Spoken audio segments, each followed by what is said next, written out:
All right, mate, let's have a look here. GRT, no, I don't want to spooky, but I drew this fractal a couple of weeks ago, and I still have it here on my chart, my screens, um, where we kind of put in this sort of topping, this formation here, and then, this sidewards kind of move, and then we drop down from that. So I drew it up here, and we did drop down underneath the moving averages. Now, worst case scenario is that we get stuck underneath the moving averages, right? And kind of continue to drift away a little bit like what we did here. Now, I'm not saying that's going to happen, and I don't mean to freak you out or anything in case you're holding this. But I just wanted to point out that this sort of fractal here reminded me of this. Now, obviously, I would have to kind of make that down the same size to give you a bit of a better kind of look at it. You can kind of see the way they're kind of similar. I mean, this is obviously this part up here, and then we drop down, but then this ran up into and failed on the moving averages. For example, say if this went a little bit higher, maybe then it got stuck underneath the moving averages and rolled away. So I'm not saying that's happening at all. I just want to point it out there. Worst case scenario, you need to be careful with price getting stuck below weekly moving averages here, and it's still doing that. But there is a bullish weekly stop hunt here that hopefully can gain some traction and push the price higher. It's up 6% today. It's definitely a very nice move. So if I just take you back here to a normal chart, well, it's still red on the 2-week. There's 3 days left. Okay.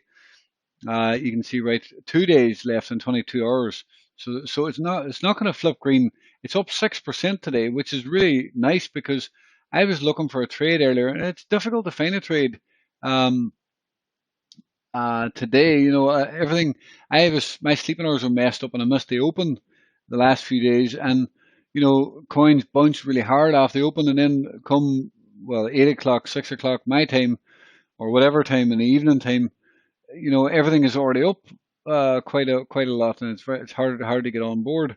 So it was a bad time to miss the open. Makes it a lot harder getting on board the trades. And then I'm here today, and Bitcoin's dropping, Ethereum's dropping, and there's not many coins bouncing because everything is already bounced. So for me personally, it's been a frustrating week. I didn't catch too many trades, but you can't catch them all, I suppose. Hopefully next week's a bit better. If I can get my sleeping hours fixed up again. So 3 day is also stuck below these moving averages. What can often happen, and I've talked about this for months now. Well, I actually talked about this trend line, and what I said was when we chop into here and we break this, a lot of people are going to be a lot more bullish. Now, the way it's played out, it's not really been the case yet. But what I did say also is that when you break out of a downward trend line like this, a lot of times price can do this before doing this. It breaks out, and it takes a long time to confirm and a long time for it to actually move. Now, I don't mean to be drawing it way over here 2022 or whatever, but I'm just saying sometimes you can take a bit of time. I probably should have illustrated that better on the daily. Like this, a lot of times when I see this action like this, when it fails here, it fails there and maybe rolls and rounds out and then makes its way, right? It's kind of a wiping out the longs. All these people that accumulated here, it kind of has to drop down and wipe those people out, first before it can make that real move. And I kind of think that's what's happening. Now, if we take you to a 3-month chart, because we have a new 3-month candle in 6 days' time, it looks identical to the Bitcoin chart that I showed the other day.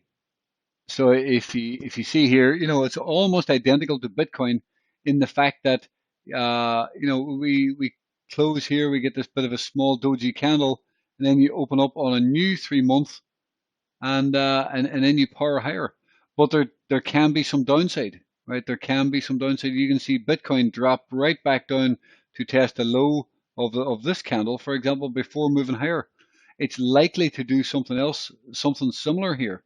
So if I just draw this here, we can kind of get a rough idea of, if I'm not saying it's definitely going to do the same fractal, but you can see where that is. It's not that far away. It's not too far below. GRT is now up 8% at this point. So, like, is it going to fake out here and have one more rollover, stop out these longs, and then make its way? Or is it just going to move straight back up here, consolidate, and then make its way? Either way, overall, I have to kind of think it looks pretty bullish. I didn't want there to be strong bounces before the end of the month.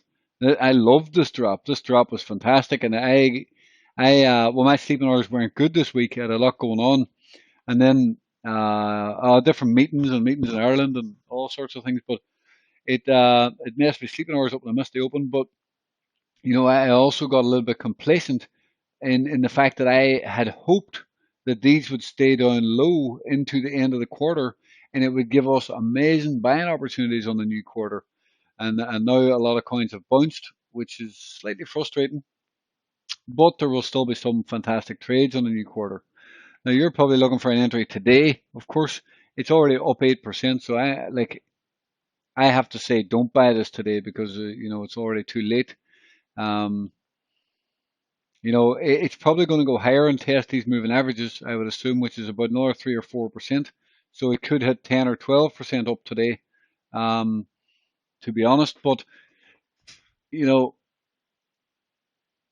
it's still red on the week. It's red on the 2 week. There's no major need to FOMO because this is saying that if it's going to be bullish, well, in 2 days time, it'll give an opportunity if we flip green on the week, and that's really when you want to be longing. That's the safe time to be longing. If you buy here right now, and then what happens if we have another red week? What happens if we open up a second red week down to the downside?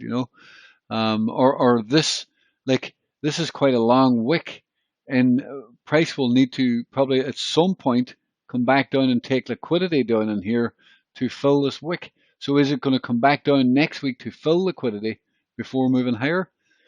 Well, it's very, very possible. So it's very strong. It's up 8% today. I can't recommend buying it today. I think it's going to struggle flipping green.